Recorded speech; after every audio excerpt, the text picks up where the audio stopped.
What is long-term care insurance? I'm Mark Schmidt with Home Care Assistance of Tucson. Welcome to Tucson Dementia Dialogues. When a loved one is diagnosed with dementia, such as Parkinson's, Alzheimer's, or Lewy body, relatives often have a multitude of questions or concerns. We are here to answer as many of these questions as we can and provide helpful local resources to help support you along the way. Today, I have Nathan McKelvey with New York Life here to tell us about long-term care insurance. Thank you for joining us, Nathan. Hey, thank you for having me, Mark. I appreciate it. Yes, sir. First of all, can you tell us, what is long-term care insurance? Okay. Long-term care insurance, Mark, is an insurance. Okay, and so it's something that you plan for before the event happens. What long-term care does for you is every day we have what we call active daily living tasks that we perform. Think about when you wake up in the morning. You get out of bed, you brush your teeth, you get in the shower, you eat, maybe you transfer yourself to a place. If we ever need assistance with any of two of those kind of 6 things that take place in our morning, that can trigger a long-term care event or claim. Okay, great. Does that necessarily have to be connected with dementia, or could it be like post-accident or some acute situation where you might need long-term care insurance? Right, so it's like the name implies. So if you're just in a place where you're incapacitated and you need assistance, having this insurance can be a benefit to you should it go on, 2 years or so in duration. But really what's going to be important is that kind of recognition by your doctor of where you're at when it comes to those kind of 6 daily living tasks, and then the kind of assistance you're going to need and the outlook you're going to have in order to be whole again. Or sometimes people never don't get whole again, and that's where the insurance is really important. Excellent. So Nathan, oftentimes here at Home Care Assistance, when we have a family that is working with long-term care insurance, we will end up working with them in that they turn the policy over to us to help us, or we help them open the claim. And we submit the basic information that the insurance needs. And then, of course, we go, week by week by turning in, invoice amounts and care notes and things like that the insurance requires. I know that not all companies do that, but if a company doesn't do that, is the family able to do that?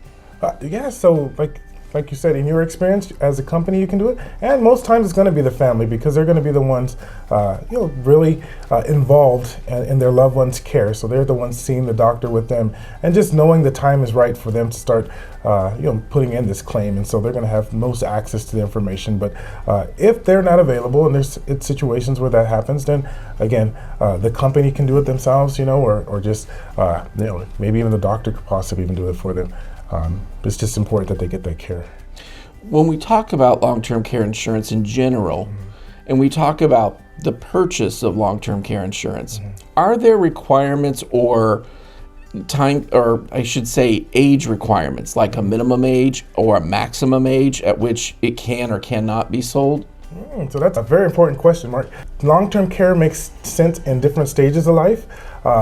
Typically, we find the sweet spot is probably age 45 to 65. Okay, and that's because long-term care is unlike any other insurance, where you have your life insurance to test for mortality, and that's how long I'm going to live. Long-term care insurance tests for morbidity, my proneness to disease. Okay, and so that's going to then determine kind of like your access to it. So typically what we see is if you do it prior to 60, you'll have about a 20% decline rate, and so it is not easy to get sometimes. 60 to 70, it's about a 25% decline rate, and then anything over 70 is a 50% decline rate. And so, so there's just some of the facts on it. And is there a minimum age that you have to be to buy this insurance? No, but I just think financially it just probably makes sense as people are planning for the future. I think that 40s to kind of set, we just have things in place, and we're starting to see our parents enter those stages, and so it just makes sense financially, and then it's going to be based off of the budget of what makes sense to do. But always the earlier the better, because again, the more you have access to good health, the better it'll affect your rates and be more affordable to you prior to that ability and that access going away as we get older and start to see decline in ourselves. When we work with these different long-term care insurance companies that are brought in by the clients, they often will have something called an exclusion period, usually in the beginning, where it says that they have to have so many days or hours or a set time period where they have to have care or they need to be living somewhere prior to the insurance reimbursing for that expense. Is there a set amount to tell, or is it just based upon that person, that policy is, company? Is it just all over the board? Truly, exclusionary periods really affect the cost. The longer you can put it off and the company can determine that it's truly a long-term care event, the cheaper that policy is going to be. The sooner you want to activate it, you're going to pay a little bit of a premium for that. But there are different policies out there. So there are some that really provide you that benefit, as soon as earlier than some, and then again, are those policies that, again, will offset some of that cost by having those exclusionary periods. And if I'm looking for, let's say I'm not really at this point looking for a loved one or a parent, but I'm looking for myself or my spouse. Okay. And you talk about there's different types of policies. How do you go shopping for the different types? Do you just talk to someone like you, like a New York Life rep?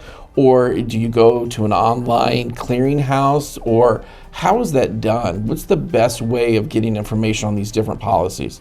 Okay. The best way to probably is kind of word of mouth. Talk to your friends and see if something, if they've ever had some experience to kind of get a little bit of wisdom on it. Then you can kind of do a little bit of research and studying, but then you want to go to somebody trusted, a referral partner like me and you have become, in order to get deeper insight. As you will see, there are different kinds. You can have it attached to your life insurance policy, and so that's the benefit of starting it early.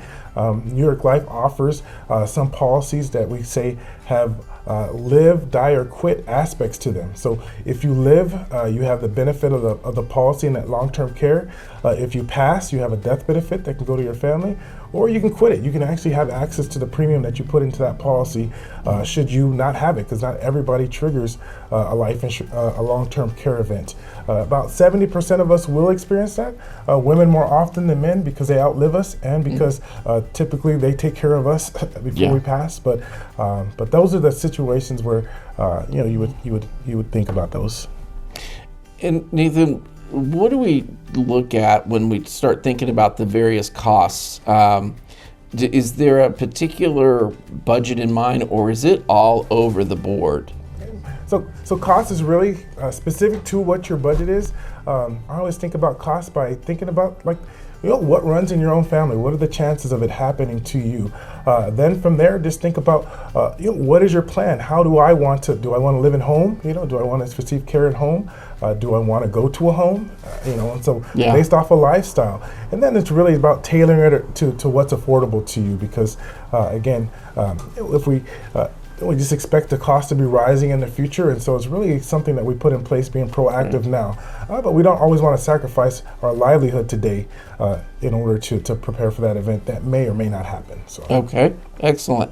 Now, at New York Life, you have a variety of products, obviously, and just myself, when I think of New York Life, I think of retirement programs. I think of, things like a 401k and IRAs and stuff like that. What other products does New York Life offer that might help some family that is in the situation, when they're starting to think about long-term care insurance or life insurance or something like that? Are there other products that they can talk to you all about? All right, so great question. We say there are kind of three ways to cover long-term care, if that's what we're talking to specifically. You can have it as an insurance, and so as an insurance, just like your car insurance, you pay on it monthly, and if you never have the event, you just continue to pay, and that's how it goes. Then you can have it attached to your life insurance, and so that's probably one of the better ways to have it if you're young enough and you start planning ahead of time, because again, you're going to have access to those three things that we mentioned, that live, die, or quit.